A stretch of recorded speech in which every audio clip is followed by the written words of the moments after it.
¿Alguna vez te has preguntado de dónde surge la versión Nuevo Mundo de los Testigos de Jehová? Porque sí, esta traducción difiere de todas las demás. Y difiere sobre todo porque no trata de traducir las escrituras, sino que trata de trucarlas. Sí, los testigos de Jehová han trucado su versión de la Biblia para que diga exactamente lo que ellos quieren que diga y que no diga lo que ellos no quieren que diga. En el siguiente vídeo, César Vidal nos va a explicar el oscuro origen de la traducción Nuevo Mundo. En ese sentido, realmente la traducción de los Testigos de Jehová es aterradora, pero aún más aterradora me parece su teología. Durante años me estuve preguntando de dónde podían haber sacado los Testigos de Jehová unas ideas tan absolutamente retorcidas para traducir de esa manera su Biblia. No existe ninguna Biblia como esta, ninguna Biblia cambia los textos así. ¿Esto había sido una inspiración original suya o se habían basado en algo? Y durante años me lo estuve preguntando hasta que lo descubrí de una manera absolutamente casual.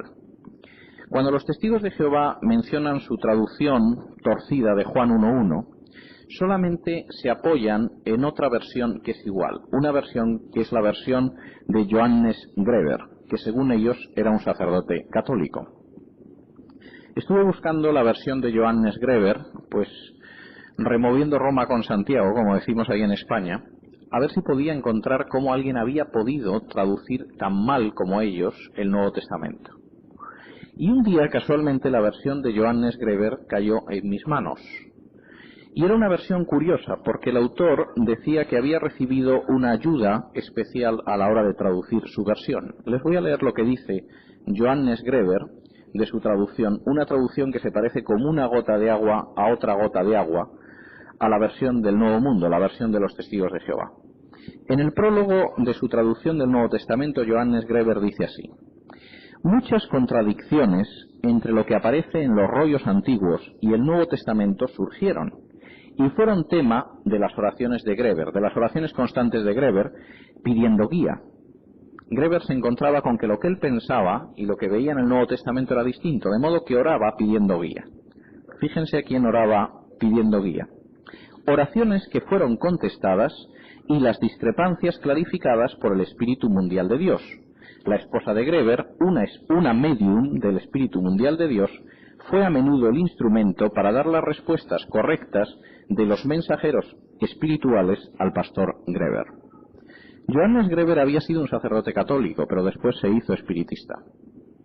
Y tenía que traducir de alguna forma el Nuevo Testamento, y se encontraba con que el texto griego no coincidía con sus enseñanzas espiritistas. Él creía también que Cristo era un ser creado y que era el arcángel Miguel. No creía tampoco en el infierno ni en la inmortalidad del alma. Y cuando iba traduciendo el Nuevo Testamento desde el texto griego, se encontraba con que aquello era distinto. De modo que pidió una orientación. Y como su esposa era una medium espiritista, pedía a los espíritus que le aclararan cómo tenía que traducir Greber su Nuevo Testamento. Y los espíritus se lo decían. Y salió una cosa idéntica a la traducción de los Testigos de Jehová.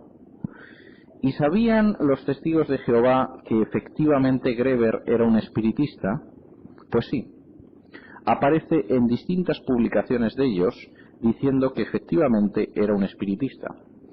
En la Atalaya del 15 de febrero de 1956, en la página 111 y párrafo 11, dice así: está muy claro que los espíritus en los que el ex sacerdote Greber cree lo ayudaron en su traducción.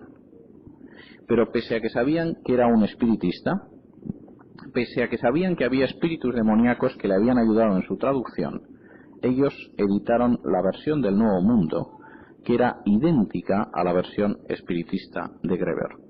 Y parece que empezamos a terminar de atar cabos sobre quién dirige la sociedad de los Testigos de Jehová.